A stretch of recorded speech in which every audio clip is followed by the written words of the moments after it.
In the gate. And they're off. Quintessence is hustled out and takes the lead at once, able to clear off. Here's Chrome to Riches, one from the outside, moving right into contention, along with Nyquiller. And Nyquiller now takes second, just ahead behind Quintessence by the stands for the first time.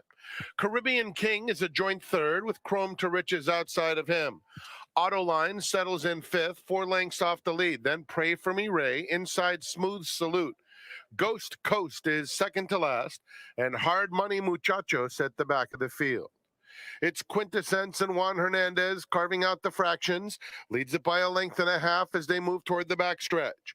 Nyquiller is in second. Caribbean King under a nice hold down at the rail, a clear-cut third. Then Chrome to Riches, 3 off the pace in fourth, followed by Autoline. Smooth Salute is next. Pray For Me Ray is toward the back of the field, with Ghost Coast and Hard Money Muchachos about 10 lengths covers the field. Half mile to run, Quintessence to catch, just under a length. Nyquiller second the whole way. Now an early bid on the outside is coming. 3 wide bid into the far turn. And that's Ghost Coast, who's keen too. He moves up to take the second spot. Caribbean King is down at the rail. Smooth Salute is racing fifth, now taking fourth as Nyquiller drops back. Autoline comes through at the rail. 3 across the course as the field turns for home. Ghost Coast and Quintessence. In between them, Caribbean King running a big race and has a major shot. And they're joined by Autoline on the outside, who's finishing best of all. And here's Autoline set down after Caribbean King. Autoline, with all the momentum under Hector Berrios, will win convincingly. Caribbean King second, Quintessence third in front of Ghost Coast and Smooth Salute.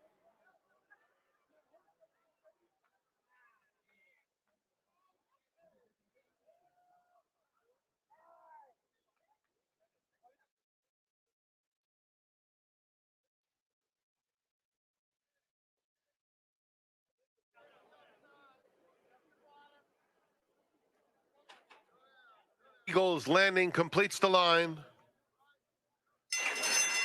And they're off. Soul of Midnight and Mr. Beams vying for the early lead, with Stan from Malibu not far behind in third. Then Eagles Landing, 4 off the pace, and another 5 back to Hot Rod Ride. Down the back stretch, and it's Soul of Midnight cruising along with a 2-length advantage. Stan from Malibu, second by a head, and Mr. Beams inside of him. 4 more to Eagles Landing, and it's a big gap to Hot Rod Ride. They have 3/8 of a mile to go, and it's Soul of Midnight, a length and a half. Mr. Beams takes up the chase into second. Stan from Malibu back to third. Still a big gap to Eagles Landing, and Hot Rod Ride has been far back the whole way. Soul of Midnight and Mr. Beams on the outside to dispute it at the top of the stretch. Mr. Beams within a length of Soul of Midnight, who's hanging tough. Soul of Midnight or Mr. Beams. Long way back to Hot Rod Ride, picking up some pieces down at the rail, and Soul of Midnight has something left with a 16th to go. And he'll go on to a comfortable wire-to-wire win. Soul of Midnight by 3. Mr. Beams second, Hot Rod Ride third.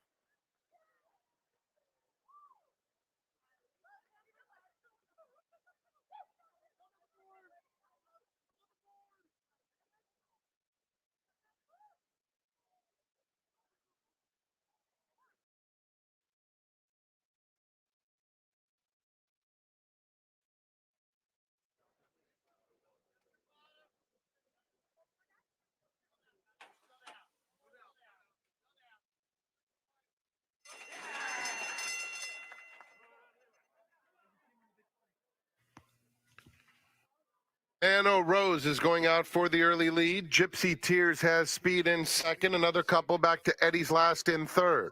They're followed by Squala Toros, 7 lengths off the lead in fourth. Andy, Can You Hear Me inches up on the outside. Then it's Double Jab and Winding at the back of the field. Half mile left to go, and it's Man O Rose, a length and a half. Gypsy Tears second by 3. Eddie's Last by himself in third, followed by Squala Toro. Andy, Can You Hear Me? Double Jab and Winding. Around the turn, and it's Man O' Rose narrowly in front, 3/4 of a length to Gypsy Tears, who's closing in from second. Another 3. Eddie's Last has had a good trip third. Andy, Can You Hear Me takes fourth. And Squala Toro, they are at the top of the stretch. Man O' Rose, Gypsy Tears, and on the outside, Eddie's Last has a clear shot, and he's starting to come nicely inside the 8th pole. Man O' Rose, a length and a half. Eddie's Last and Gypsy Tears. Man O' Rose digging in. Man O' Rose, a length and a half. And Man O' Rose, that's 2 for Edwin Maldonado. Eddie's Last was second. Gypsy Tears third. Andy, Can You Hear Me? And Winding.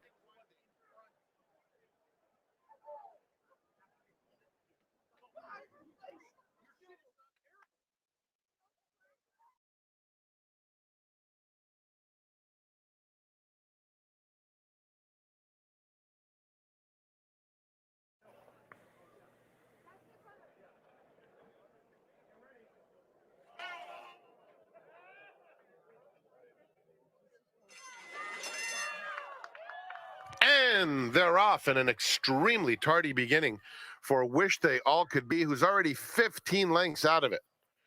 Irish Wahini is very quick away from there. Dancing Dana up close in the early going, and Roman Empress not far behind as Irish Wahini races well off the rail.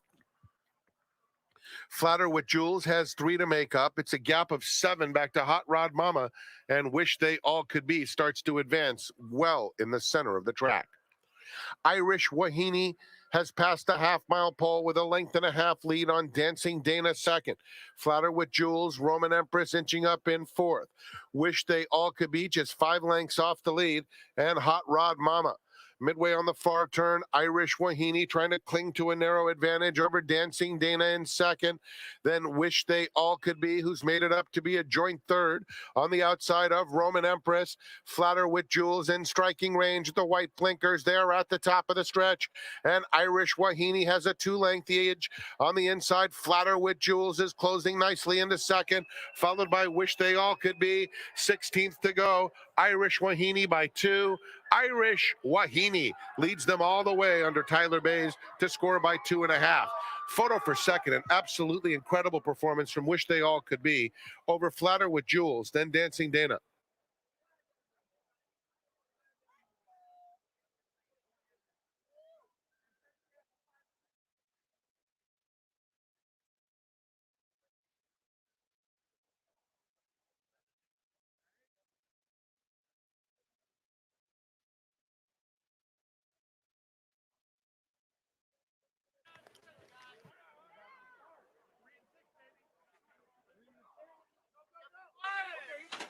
They're in the gate. And they're off. Zona Verde had a very awkward beginning.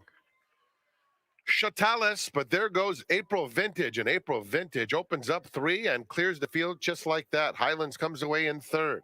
Then it's Maduro, fourth and about 5 lengths off the leader. Hattie T is next, then Blue Oasis, followed by Antifona, who's in the green silks, covered up on the inside of Mo Fox Given, and the rough beginning has Zona Verde with her work cut out, 8 lengths off the lead. It's April Vintage to the backstretch with a 2-length advantage. Chatalis is tracking comfortably in second. Another 2 back to the undefeated Highlands in third. Then comes Hattie T, Maduro in the purple colors, racing on the outside of Blue Oasis. Then it's Antifona, Mo Fox Given, and Zona Verde. Field heads to the half-mile pole in the blue norther behind April Vintage, who's been the controlling speed. Chatalis is still comfortable in second. Hattie T, Highlands sharing third at this stage, and Blue Oasis in fifth. Then Maduro, sixth and 5 lengths off the lead, racing on the outside of Antifona. 2 more to Mo Fox Given, and Zona Verde has trailed throughout. Chatalis is right up to April Vintage with a 1/4 mile to go. Just behind them, Highlands. Maduro on the far outside is next. And down at the rail, Hattie T. There's an 1/8 mile to go. And here comes Maduro now. And Maduro set down on the stretch out is coming with a fierce rally down the center of the course after Chatalis. Chatalis, Maduro. Maduro on the outside or Chatalis. Here's the line. Maduro in another very good performance under Antonio Fresu has won the Blue Norther over Chatalis, who ran very well in defeat. In behind them it was a three-way battle among Antifona, Mo Fox Given, and Zona Verde.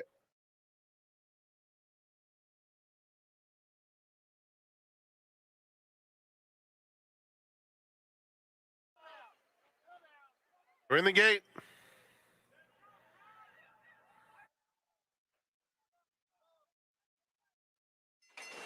And they're off, and Matanzas Creek breaks out beautifully and goes straight to the front. Clouseau is hard ridden for early gas, and America Red, White, Blue makes it 3 right across the track. And then it's Order in Law, followed by De La Luna, and Michaloff is at the back of the field. And so it will be Clouseau to set the pace, pursued closely by Matanzas Creek, who's comfortable while just a length back second. Another 3 to America Red, White, Blue by himself in third. And De La Luna with 5.5 furlongs is fourth and 4 off the speed. Another 5 back to Order in Law as they string out Michaloff at the back. They come to the 5/8 pole with Clouseau the leader, 3/4 of a length. Matanzas Creek is cruising comfortably in second. 2 more America Red, White, Blue, third and a little bit closer. And De La Luna only 3 lengths off the lead at the half-mile pole. 6 lengths to Order in Law, who's 4 clear of Michaloff. Into the far turn. Clouseau has been the target. Matanzas Creek right up alongside and poised. 1.5 lengths. America Red, White, Blue pushed along as Matanzas Creek has taken the lead midway on the far turn. It's Matanzas Creek. Clouseau trying to hang in there as America Red, White, Blue moves into second. These 3 are dominating. Michaloff is into fourth. They pass the quarter pole and turn for home. And Matanzas Creek is asked the question now. Leads at 1.5 lengths. America Red, White, Blue trying to run him down in the final 1/8 of a mile. Matanzas Creek or America Red, White, Blue. Matanzas Creek a desperate head. America Red, White, Blue now takes the lead, and it will be America Red, White, Blue prevailing in a long drive over Matanzas Creek. Then it was Michaloff third. Clouseau was fourth in front of Order in Law.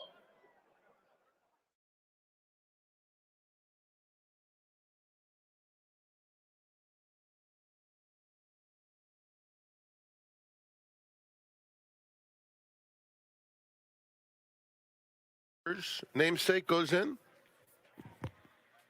American Hope to the outside.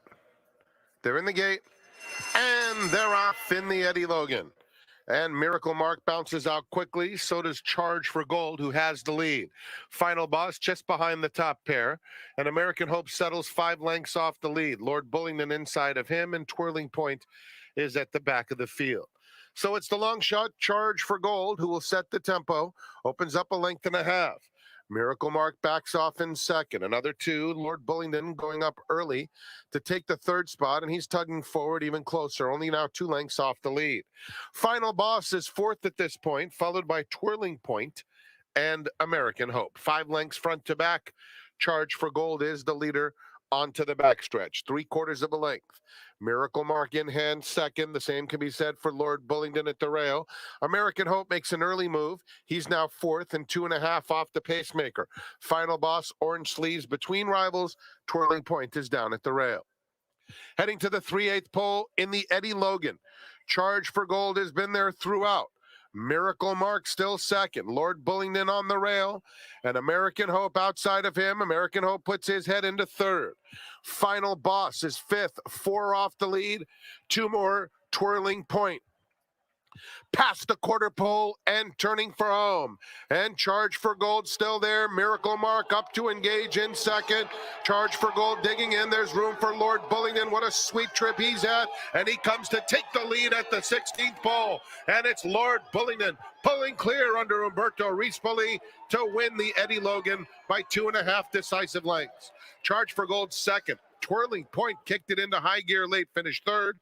Then Miracle Mark.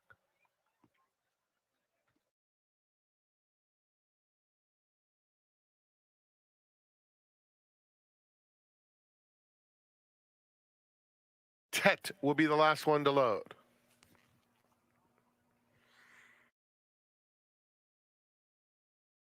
We're in the gate. And they're off. And Miss Bo J flies out of the gate. Kinza has good speed too. These 2 hook up right away. with Tahini a close-up third. Coastal Cowgirl on the outside with the black sleeves is in the thick of it, as is Splendora, who splits that pair to take third. Toulouse de Trogs down at the rail, followed by Petit Ange, 6 lengths off the lead. Creative Quality is next. It's a gap of 3 to the next flight. Where's My Ring is toward the back of the field, racing on the inside of She's the Law, and it's another 3 to Motet. Around the far turn, and Kinza is the leader, 3/4 of a length. Miss Beaujay in pursuit, second. A length back to Coastal Cowgirl, 3 deep in third. Splendora's in between horses. Here's Tahini moving into contention on the outside, only 3 lengths off the lead with a wide and nice bid as the field turns for home. It's Kinza just in front, Miss Beaujay, followed by Coastal Cowgirl. Tahini on the outside, Splendora at the fence. Final furlong, Kinza has widened to lead by 4. Splendora comes through along the inside, but it's Kinza in a sparkling debut, overwhelming the competition and striding out to win by 7 easy lengths. Second went to Splendora. Then it was Miss Beaujay in third, followed by Where's My Ring, and Tahini completes the super high 5. Running time 109.7.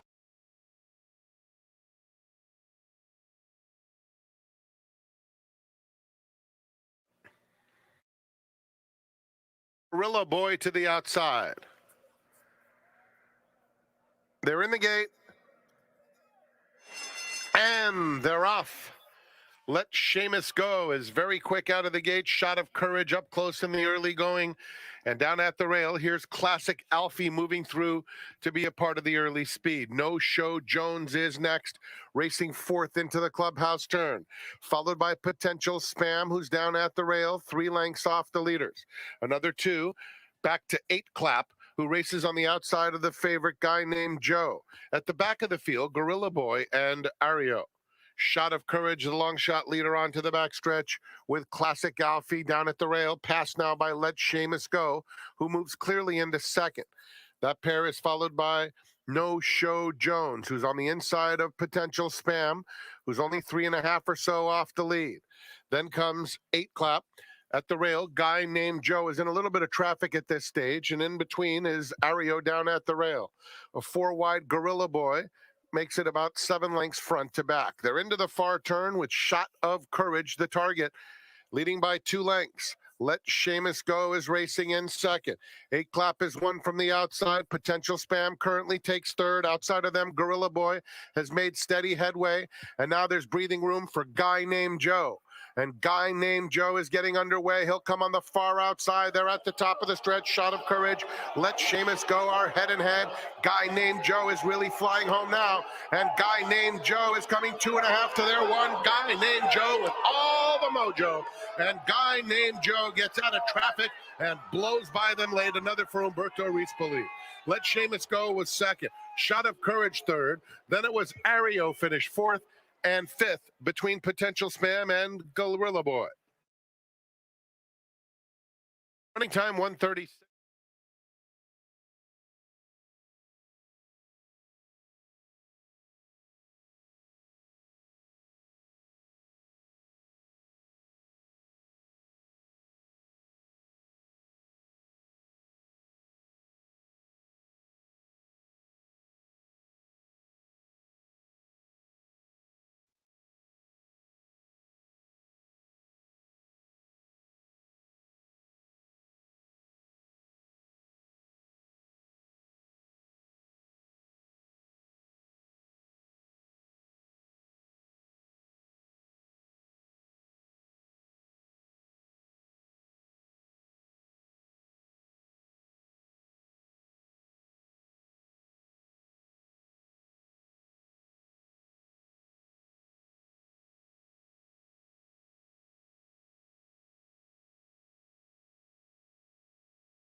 Welcome, everybody, to a Sunday fun day, or is it Saturday? It's Saturday. It's Saturday. Yeah. See, I'm already a day ahead of myself. Let's start again. Welcome, everybody, to a super Saturday here at the Great Race Place. I'm Zoe Cadman. Very pleased to be joined by the one and only Mr. Jeff Siegel as we dissect this 9-race card. We do have 2 stakes for you. We are on the grass as now. The first stakes race will be race number 1. The Joe Hernandez will be run at 6.5 furlongs on the flat turf course, and all 13 of these runners do go. Stake number 3 goes.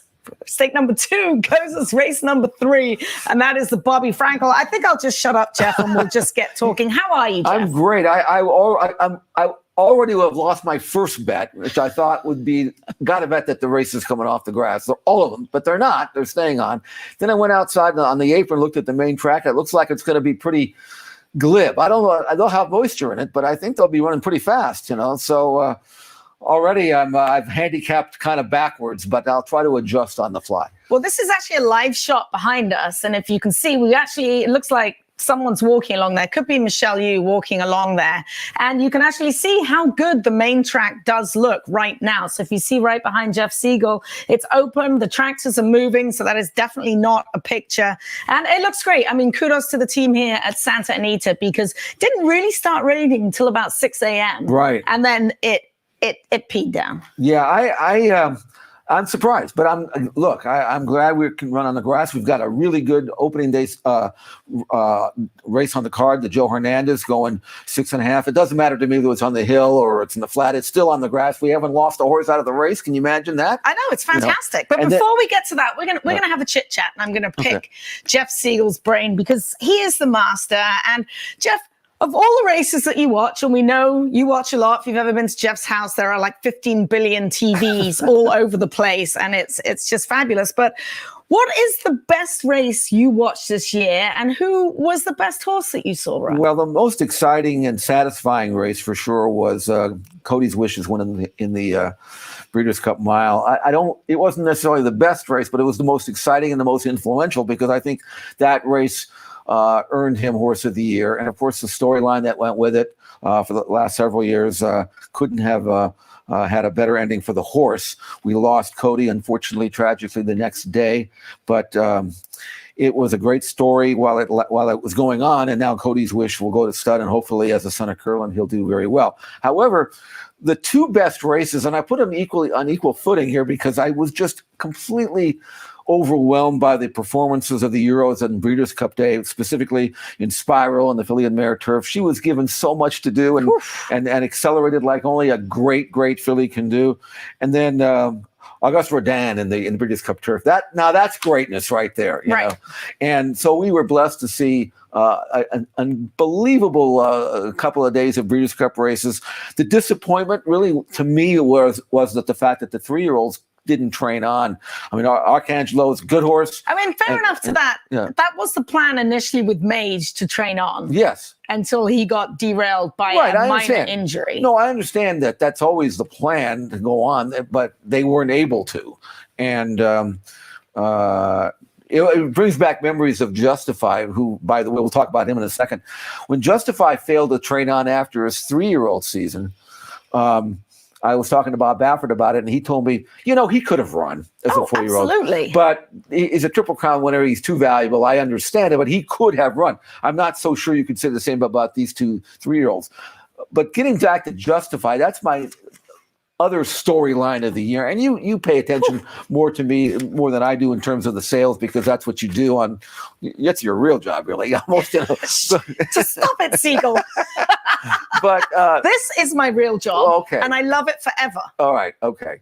Fair enough. Okay. Can I call it your other job then? Yeah. All right, your other job. You go all the sales. She looks at all the yearlings and the 2-year-old in training, and she buys a lot of really good horses for some very, very rich people.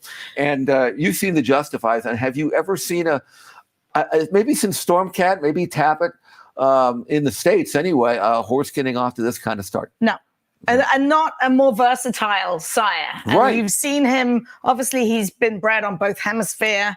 And he's by Scat Daddy, so expect him to throw some turf runners. But he already not has in Europe, the amount that he has. He has been absolutely phenomenal from the get-go, from the very, very start.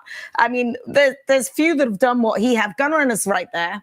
Gunrunner's been sensation as well. The difference, though, is Gunrunner's not going to get you a grass horse. No. And Justify not only will get you a grass horse, anything. he'll get you a European horse. But, I mean, how about this? Bob Baffert, American Pharaoh, Justify, the last 2 Triple Crown winners. Mm-hmm. Did Bob ever think they were going to both throw a big percentage of turf runners? No, nobody did. They didn't have pedigrees. But again, Justify. They sprint, they route. Fillies and Colts, Europe, the States. Speed horses come from behind us. Yeah. You can believe that if you get a Justify, they'll be able to do anything you want them to do. And so it'll be fun to follow him. But that was the big storyline in the sales. But on the racetrack, it was good racing, great Breeders' Cup. Hopefully we have as good a Breeders' Cup next year as Del Mar as we had here at Santa Anita. Jeff, one more question. Who, in your mind, looking back over the ages, was one of the greatest trainers that you've ever been around or ever seen? I'm just asking that not because she was one of the greatest trainers, but my phone just started buzzing, and it was Kathy Walsh, who's up in Chino, and she's doing very well if anyone is wondering. But she just called me and probably left me a 5-minute long voicemail that I will listen to later. So she was like one of the greats up in Washington. She's in the Washington Hall of Fame. But for you, watching and being around, I'm not aging you, Jeff, but I'm aged. That's okay. You've Age been me all around you for want. a long time. Well, I'll tell you what. Yeah, I'll age myself gladly. Because I grew up with Charlie Whittingham. Okay. And he, at the time, there were very few Charlie Whittinghams. Now you have a number of really terrific, Bobby Frankel, obviously, who trained for me, was right up there with Charlie. But Charlie preceded him, so he kind of set the standard. And then now we've got, Todd Pletcher, Chad Brown, those kind of guys, Bill Mott. So, I mean, now there's 4 or 5 really, Brad Cox has got to be thrown in there somewhere. So now you've got a number of Charlie Whittingham types, but Charlie was the first for me. And that's why I always looked up to him. And I was very happy that at the, real quick story, at the end of his training, when I had horses at Team Valor, we actually gave him a horse, even though we were fearful that he would be one of these, you're just the owner, stay out of my way. He had that reputation of being that kind of trainer where he didn't want to hear from you at all. When he trained for us, he said, now you guys are pretty sharp, so if you have any ideas, let me know. Really? I said, yes, he said that. I said, if I'd known that, I'd have given you the horse 25 years ago. He was great. Charlie Whittingham. And jocks. All-time favorite jock, and who could you compare that all-time favorite jock to a jock riding now? Not just here, but anywhere in the country. Well, again, I'm going to be partial to California because that's where I was. You had Shoemaker first, obviously, Lafitte, obviously, Eddie D, because he won a Breeders' Cup for me, and he was always my favorite. Yeah, we rode him the most, let's put it that way. And so those were the 3 that stick out, but there were so many others. I mean, I loved Cordero in New York.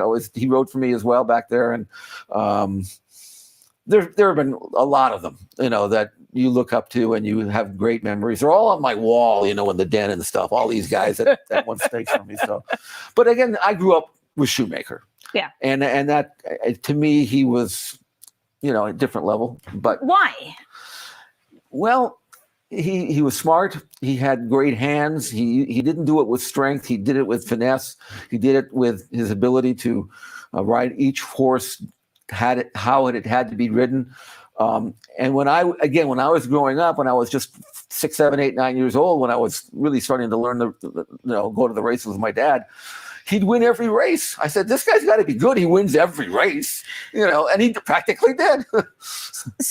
So who could you compare him to now? Now, hard. It's hard to do. That's very hard. Because Shoemaker didn't have a great reputation of being a great grass rider because he didn't ride that many grass races. He didn't have a grass course at Hollywood Park until 67. Del Mar built theirs in 60, but grass racing wasn't what it is now. So it's hard because now we've got the great, Flavian Pratt, those kind of riders out here that they built a reputation with turf.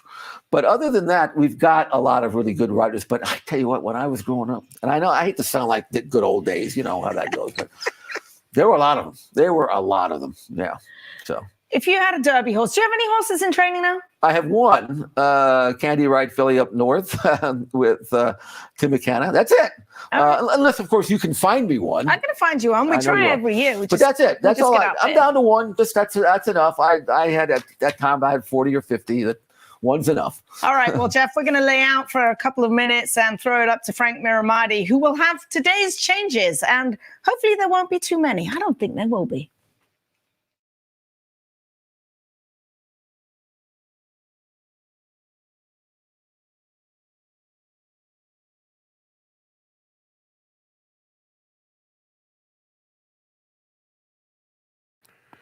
Good morning, ladies and gentlemen, and welcome to Santa Anita Park.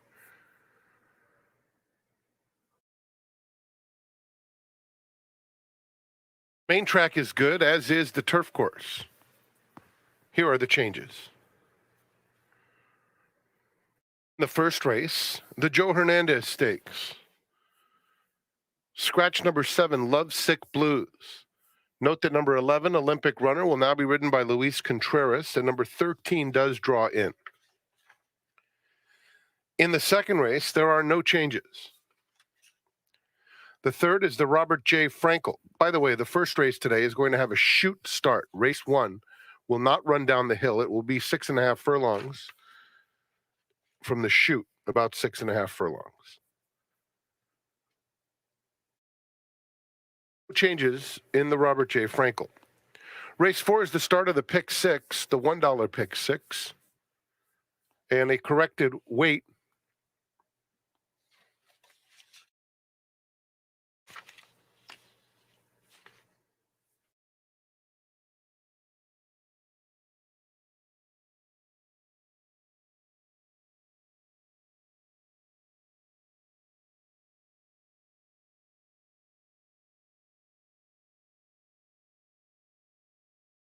Turning to race number 5, program scratcher number 1, Senora Vittoria. Jockey change for number 6, OK Rose, to Antonio Fresu. In the 6th race, we have a blinker note. In the 7th, scratch number 9, Let the Liquor Talk, and the program scratch of number 12. 7th race, 9 and 12 are out.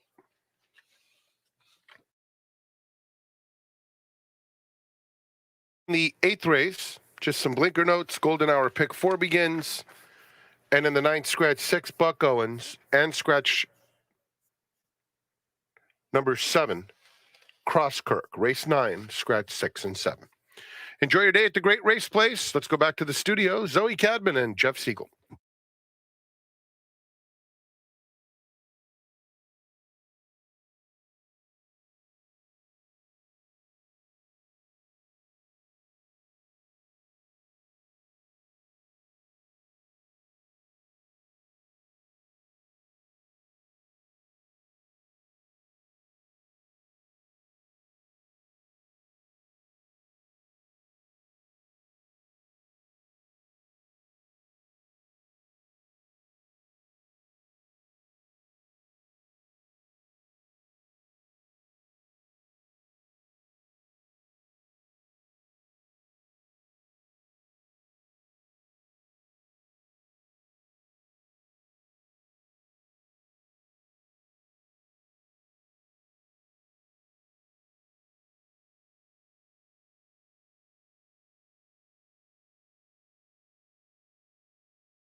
Welcome back, everybody, to Quigley's Corner. Zoe Cadman in for Quigley alongside Jeff Siegel. We hope Quigley gets better very soon, but we are going to dissect this 9-race card, and it is Saturday. We clarified that just a little earlier. 2 stakes on today's card. The main track, we'll have an update on the main track. It's good, and the turf course is good as well. So looking forward to have racing on the grass today. The first race, the Joe Hernandez, will be on the flat turf course, so we will not be using that downhill turf course. We do have 1 scratch out of the first race, Jeff, and that is Lovesick Blues will not go for trainer Steve Miade.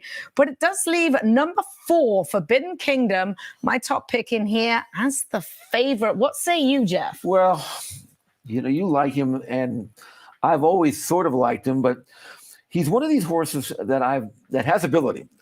But he hasn't won a race since he wired the field in the San Felipe back in March of 22.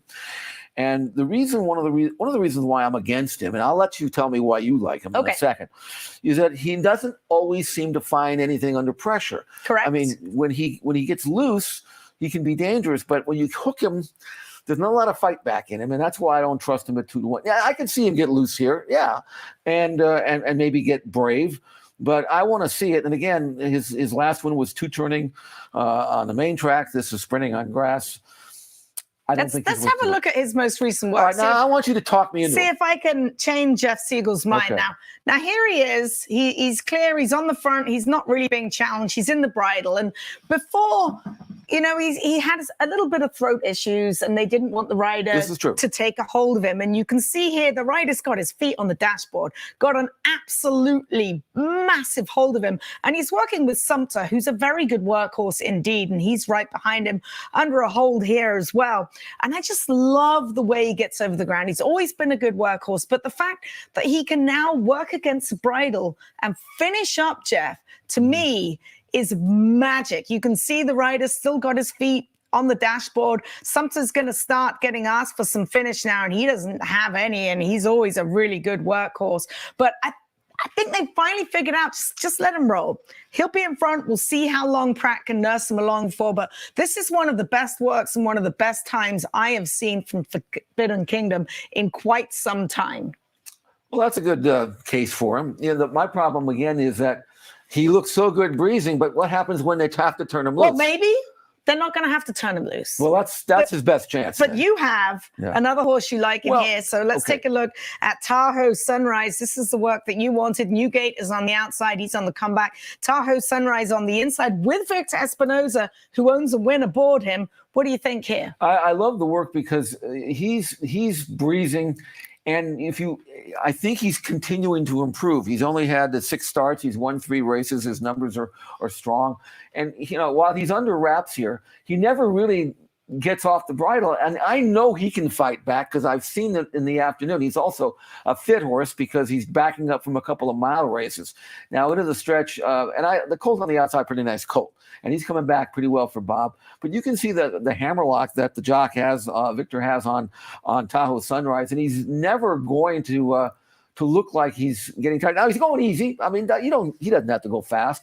But he's actually going to finish right with his workman. I like the work so much to lead me to believe that he's going to continue to improve. Now, here's the thing. If you go by pure form, Zoe, he's not good enough.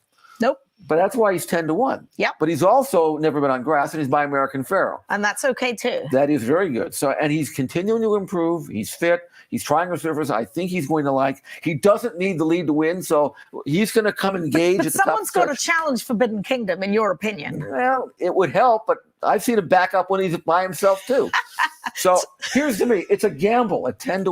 All right. He can't, if he was good enough on paper, he wouldn't be 10-1. But I think he's going to be good enough eventually, and eventually might be today. All right. Talk me on to Lucky Score as well. He's just exiting the Breeders' Cup Mile, only beaten 2 1/4 lengths, and didn't have the greatest of trips that day. No, and I like the fact for him that the race is off the hill because I don't like the rail on the hill. Correct. But in the flat, it especially going 6.5, you get that benefit of a dog leg, and he might actually draft into a good spot in the middle of the pack, saving ground with cover, and he can kick it in first or second, 10 out of 20 starts, coming out of a obviously good race. And I mean, he's got to have some luck. But Umberto Rispoli is riding really well right now. And when Rispoli's good, he's very, very good. He's like Yeah. the little girl with the curl. We won't go any further with that.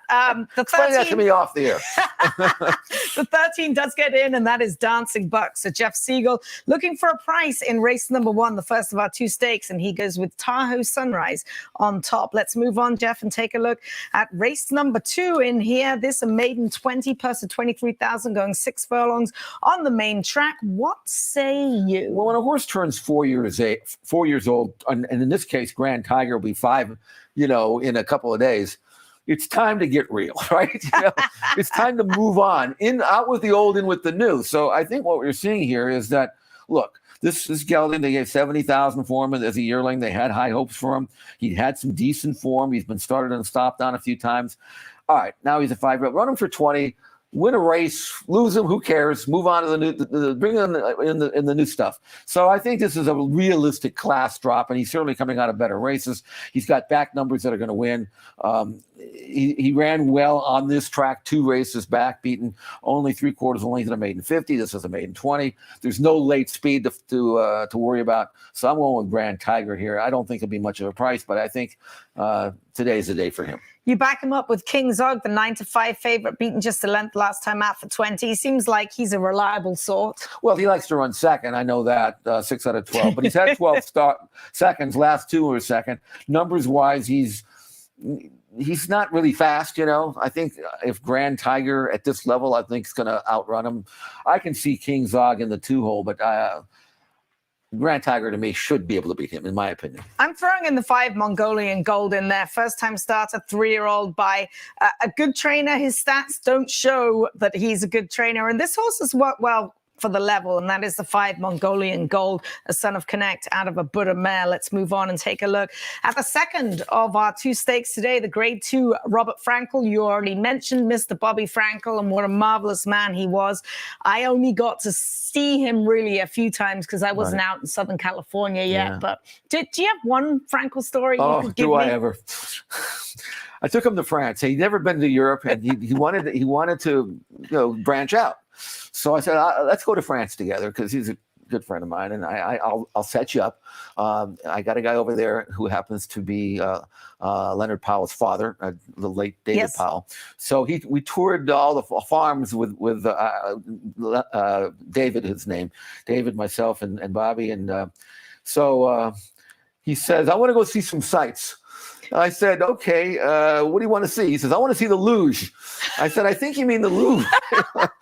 Well, we can stop by if you want. Anyway, so he goes into Alec Head's barn, yard, and because he had some horses for sale. And Bobby, he didn't care about the form. He just wanted to see the horses. So he said, I'll take that one, I'll take that one, I'll take that one, I'll take that one. You can't have that one who won the French Derby, but you can have the other 4, okay?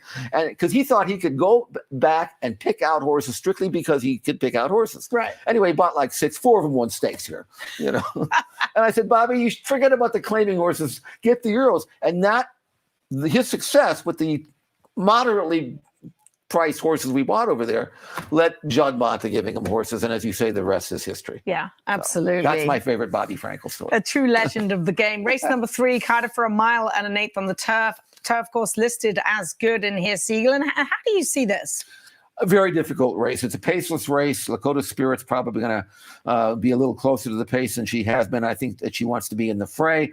She doesn't really have a massive kick, but she's going to be just where she needs to be. I could certainly see her be in a good spot. And by the way, as good as Juan Hernandez is, he's never in the wrong spot. You know what I'm saying? That to me makes him, that's the secret to his success. If you want him to be sitting on the lead or last or in the middle or in the second, he's always there. And he'll have Lakota Spirit saving ground right behind whatever pace there be. Maybe Angel Natashika will go. I ended up with the bottom filly, Patty Gallagher's horse, Your Want There. I liked her race in the Catherine Cosby. She won over this course 2 races back. She doesn't have a massive kick, but she's going a mile and 1/8. Where she's been running a mile. Yep. I think the extra distance will help her. So got a good, healthy work pattern. I think she's going to step forward. I'm going to go with number 6 over number 1. Your want there over Lakota Spirit. 6-1 for Siegel. We are in agreement for the grade 3 Bobby Frankel. Let's move on and take a look at race number 4. This is the start of the $1 pick 6. You like that, right? Not the 20-cent rainbow anymore? I would prefer the $2, but I'll sell. I'll it's just because you're loaded, Siegel. Yeah, no. it just goes to the bank of Siegel. No, it's because I think that when I played pick sixes, and I was a professional pick six player in the 1980s when it first came out, my group was able to find horses that other people couldn't afford to use. We were went pushing all in. Right, but now with a dollar, a lot of people can throw in horses they don't really like. It kind of takes the knockout better away. Than the 20-cent one. Well, yeah, I didn't even play that. So yes, I split the difference. It's like negotiating. I'll take the dollar as long as you make the carryover, bring the carryover back, which they did. So I'm very, very happy. But I really like the $3 pick turf pick 3. Oh, that's a good one. That's my favorite. That's a good one. Yeah. Anyway, in this race, I'm going with Direct Line. Same reason I had earlier, where this horse is now 6 years of age. Peter Urton's, run him in better races. This is a spot. This is a class drop. It's a legitimate class drop. He's an older horse now. He didn't win. He had one race this year. I think he's training really well. Again, a healthy work pattern. We had a really nice breeze on him on video. If you can check it out at XBTV, he looked like he was healthy. I like Vresu. I think Direct Line is better than these, and I think this is his winning level. Ditto. Wow, these horses are going to have to carry some weight today. I've got extra Christmas weight. You're losing weight every day. I like Direct Line as well. Coming in off a stellar workout for trainer Peter Urton, who won 2 races yesterday. He's in form, and then I also do like the 2 as well in there. Big Bus. And Al Segura has done a really, really good job of knowing exactly how to ride this horse. It's patience, patience, patience. That's his key. He got to wait as long as you can. And even if you don't win, and he's been second in his last 2, at least he's going to run. He's going to fire. You know? 8 years old. He's such a cool horse. If anyone is around the paddock when Big Buzz walks by you, go down and take a look at his head. And Brian, who's sitting in there, will know all about it. It's like he's got a cup holder in the middle of his forehead. He had an accident as a foal or as a yearling or something. He's absolutely fine. Right. But he's got a big old dent. You could literally sit a cup in it. Right. Adam Kitcheman, who had him for a long time, said, we just call him cup holder. So that's Big Buzz, really cool horse. All he's right. 2-1. And he's got a chance. He does. On the morning line. Yes, he certainly does. Race number 5 is a maiden special weight. This is the second leg of the all-turf pick 3, a mile on the turf course. State bred. How do you see this race, Jeff? I don't have a great feel for it. I mean, if you like something, Zoe, you can talk me into anything in this race. I do. I'm going to let you. I'm going to give you the stage. I'll just mention I put number 3 Lamborghini on top. She ran well at Del Mar over this distance on grass. Just her second start, her buyer number improved 18 points, so she produced a forward move. I don't expect her to leap forward again at that level, but if she just runs back to that last race, she can win this race unless your horse is better. We'll see, but I do like Lamborghini, a homebred for Ed Delaney, breeds a very, very nice horse. And by the way, Edwin Maldonado winning at a paltry 57% right now. He's tied for leading rider with Umbi Rispoli going into day number 3. I like the filly on the outside, and we will take a look at a work from this daughter of Oscar Performance out of a Giant's Causeway mare. She's trained by George Papapadromo. We have a work from the 17th of December of her working out the gate, Siegel. You can see she leads very nicely. I believe that's Electra on her, and she's a big filly. When I first glanced, she looks like Will Take Charge, bounding down the backside. All those markings, right? Got that big white face, a good final time on her own. And when she turns for home, you're really going to get a chance to see that turfy action. She's by Oscar Performance, who's a grade 1 winning miler out of a Giant's Causeway mare. That screams turf. Here she is working well on her own. And look at those ears. This is a filly who wants to do more. The ears are pricked forward. Electra's just sitting on her. She's working solo for a filly who's never run before.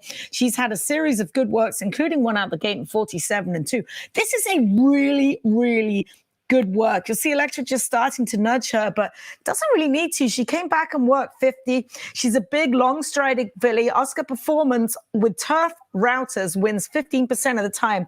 And just, he cut it off too soon. I was pointing out the ears and the turfy action. I love Sneaker in this spot. I don't love my top pick, so maybe you just talked me into it. But I will say this. You get a filly who obviously is bred for grass. They never have a chance to breeze on it here. Now, in New York, they do, but not here. Okay, so you're never going to know how good they are. If you think they're going to like grass, you're gonna find that out the first time when she runs. Yes, correct. Like Madero, that filly yesterday, Yes. Peter's filly, Yeah. Yurton. She never raced on, breezed on grass, so she wins first time out sprinting. Even Peter didn't think she could win. She comes back yesterday and wins again. That's a nice filly, by the way. She's a very nice filly. But we wouldn't have known that until we saw her on grass. Well, this might be the same situation with Sneaker. You put it out, Oscar performance out of a Giants Causeway mare. She's not even supposed to beat me on dirt. So how are we supposed to know how good she is until today? At 6-1, she's got to be a gamble, right? I don't think she's going to be 6-1. Not with Rispoli aboard her. She gets a comfy outside draw in a small field. We'll have to see. It's a lot to ask to win going 2 turns. But I do like her going forward. So Sneaker will be my sneaky long shot in race number 5. Race number 6, an optional 50 going a mile on the main track. Jeff Siegel, this for 3-year-olds and up, which have started for a claiming price of $50,000. Well, here's another situation where, and you see this a lot when the horses become older, okay? This time of the year, class drops. Like, for example, Michael McCarthy has this gelding, who they were fairly high on for a while. Delmar Jerry, he won first time out. He was moved right into the affirmed off one maiden win. This is all of this is this year. And then he just went stale. And so I think what Michael is saying is, look, this is a starter race. He's been running against pretty tough horses. I mean, Daniels Magic, Crosby Beach, those kind of horses, way, way better than these. He's going to be 4 years old in 2 days. Let's get real. So run him in this race for 50, get the inside post, and let him roll. None of this grabbing and rating stuff. You think they're going to let him roll? Well, he won his first start sprinting wire to wire. He's got, or at least he used to have speed. Let's put him on the front end. There's no real great closers in here. There's only 5 in the field. You got the rail. Go. Rispoli, are you listening? I hope so. Go. Delmar Jerry. Okay, well, I picked Delmar Jerry 3rd. I like Hondo Crouch. Okay, I like him 2nd. Okay, fair enough. Go ahead. You get Fresu, you get Mark Glatt. He's tied for leading trainer. He's won 4 races. He's winning everything in sight right now. I might have won 5 races already. You get Fresu aboard, who's riding very well. And I just feel that he's going to move forward with the blinkers on. I absolutely. He wore them once, but that was just his second start. Now with sprinting in maiden special weight, doesn't mean anything. But if they put blinkers on, they may have the same idea. The question is he quicker than Delmar Jerry?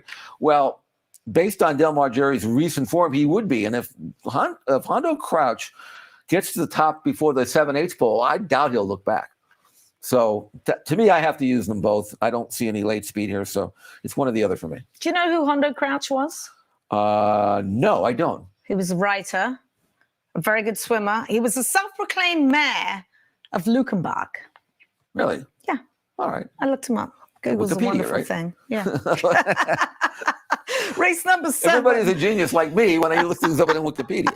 Race number 7, maiden 32,000 going 5.5 furlongs. My top pick is a long shot in here. That is the 2 Audible Silence. We'll get to that one in a minute. Who is yours, Well, Jen? my horse was Scratch. So rather than just Fish, I want to hear your reasoning. Okay.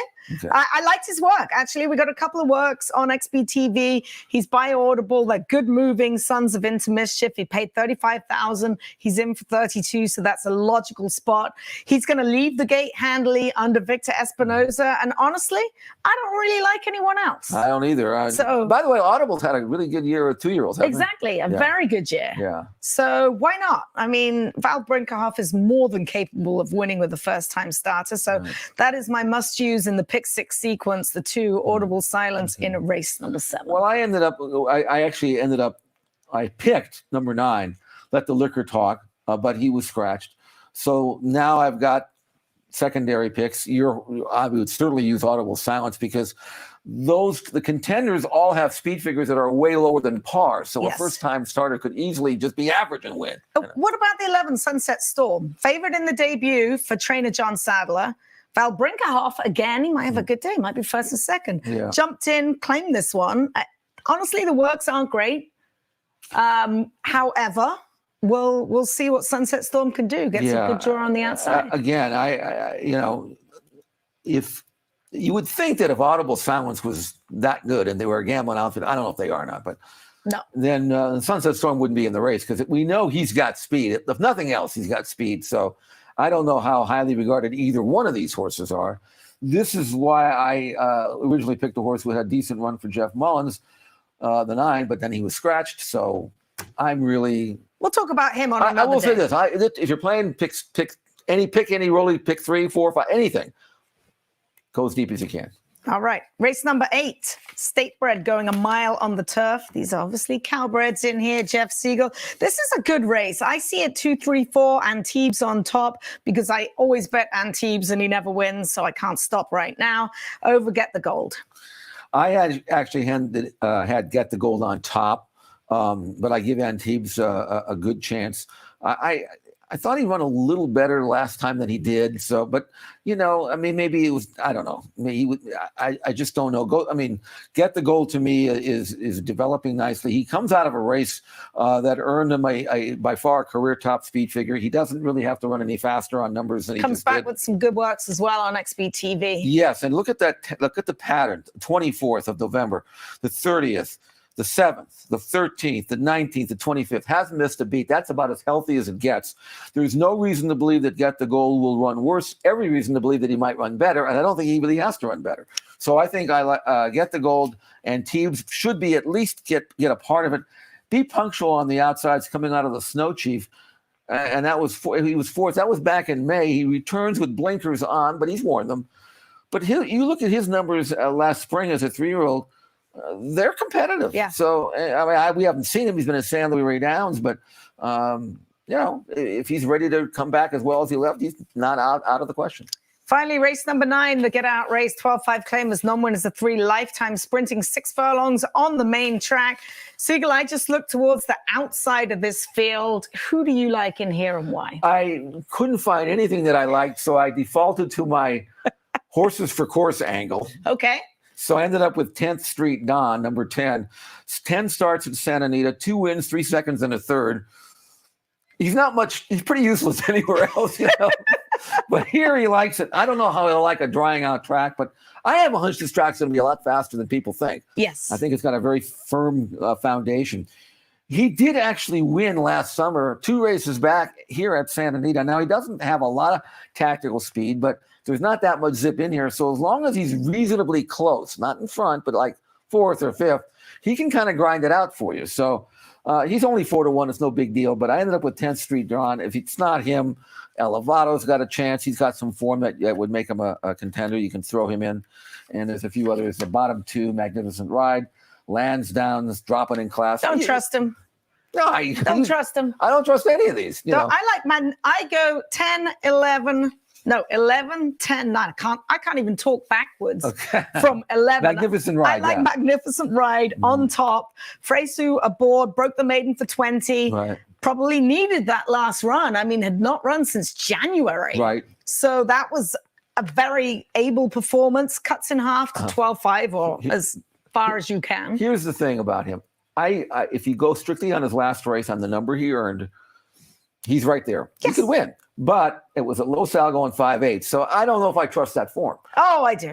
Okay. Oh, yeah. Yeah. Hey, I trusted enough to throw him in. Don't get me If he wrong. can stay in front long enough down that long stretch going 5 furlongs, that's good enough for me for trainer Hector Palmer. Well, here's what you can do. Watch how King Zog runs early in the day, because that's what he beat. Okay? I will. All right. I will. I will definitely watch how King Zog does. Tomorrow, Siegel. Yeah. Have you handicapped tomorrow's card yet? Let's put it this way. I don't even know who's running. No, I really have not. Because of the rain, I didn't want to do a lot of work and have to backtrack. Yeah. I will do that this afternoon. You'll do that this evening. Do you handicap till 11, 12 at night? Is that what you do? I used to, but I've gotten away from that. What time did you go to bed last night? I crashed at about, let's see, what game was I watching? I was watching the Clipper game. So at whatever time that was over, I went to sleep. I went to bed at 7 o'clock. The game tomorrow, on New Year's Day, the Rose Bowl game. Right. Winner, who? Well, I'm going with Michigan. Michigan? Yeah, Michigan State? Michigan, because Michigan's now my team, UCLA. They're in the Big Ten now. Okay. So now I'm a Big Ten fan. So I'm rooting for Michigan. Okay, rooting for Michigan. I mean, do you have a preference in any way? I only like four-legged creatures that run fast. Right. That's it for me. Yeah, well, I can see that. Rest. All right, Jeff, this has been fun. For Jeff Siegel, I'm Zoe Cadman. Stay tuned. Race number 1 coming up in 31 minutes. That's fun, Jeff.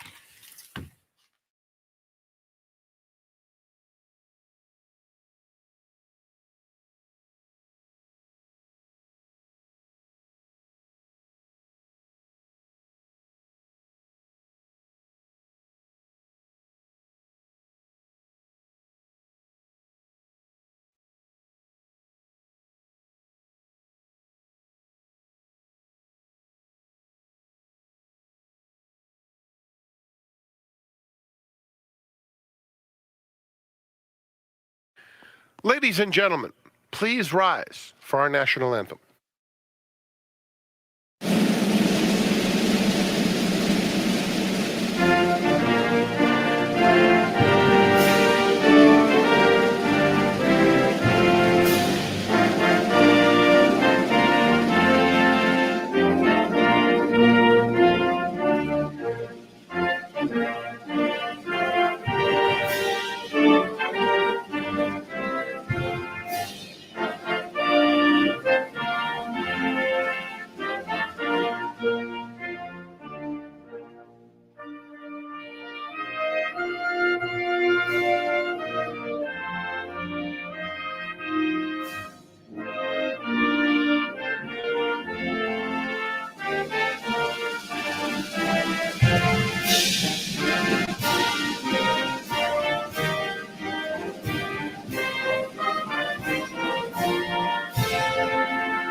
Good morning, ladies and gentlemen, and welcome to Santa Anita Park.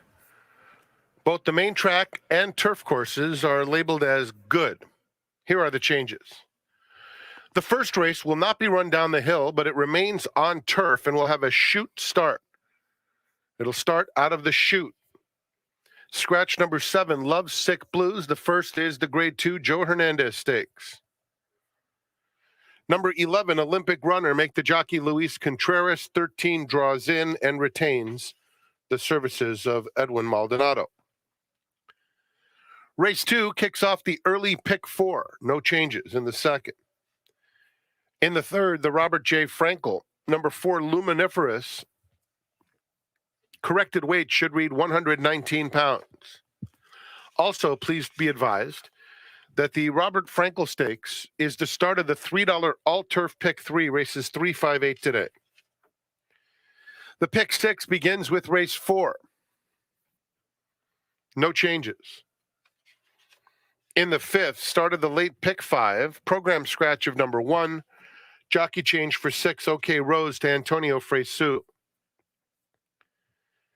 Turning to race 6, just a blinker note. In the 7th, scratch number 9, Let the Liquor Talk, and scratch the 12, which was a program scratch of Running Tiger. 8th begins the Golden Hour pick 4 with blinker notes. In the 9th, the start of the golden hour double, scratch 6, Buck Owens, scratch 7, Crosskirk. Enjoy your day at the Great Race Place. Remember that we do race again, of course, tomorrow, and special racing on New Year's Day, Monday. They'll be at the gate for the opener in 26 minutes at 12 noon.